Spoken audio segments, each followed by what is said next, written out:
New at 6, where should the 11th president of the United States be buried? This is a topic that sparked heated debate all across the country. News Channel 5's Chris Conti takes a closer look at why the Polk Museum is behind the push. Moving the 11th president would be a monumental task. The price alone is estimated at $500,000. But some historians believe it was the intent of Polk's will he be buried with the historical artifacts of his life. And these days, that's in Colombia. Our greatest mission, of course, is education.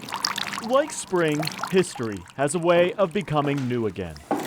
As we go into the next room. At the James K. Polk Museum in Colombia, the past is defining their future. The same day the president died, there were 12 other cholera victims as well. President Polk resided here in the 1800s. After leaving the White House, though, he moved to Polk Place in Nashville. But he's still considered one of the lesser-known presidents, and it's kind of unfortunate. Thomas Price oversees the museum, where the president's body is not buried.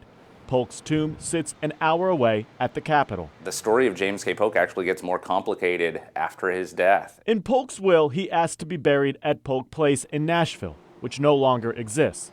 And now the museum wants him moved to Colombia. He only lived 3 months after living to the White House at the age of 53. This is the place where people come to learn about the 11th president. Moving the body of a president isn't easy. So far, it has received Senate approval. I think this is totally wrong. But some family members are staunchly opposed. That's such desecration of the grave. We're absolutely aware of the historical significance of this. This is a big, big process. Thomas also argues that Polk's tomb goes unnoticed at the Capitol. It's a very pleasant surprise coming across it. I think from a historical perspective, we have a very strong argument to make. Much like spring, an old conversation has found new life.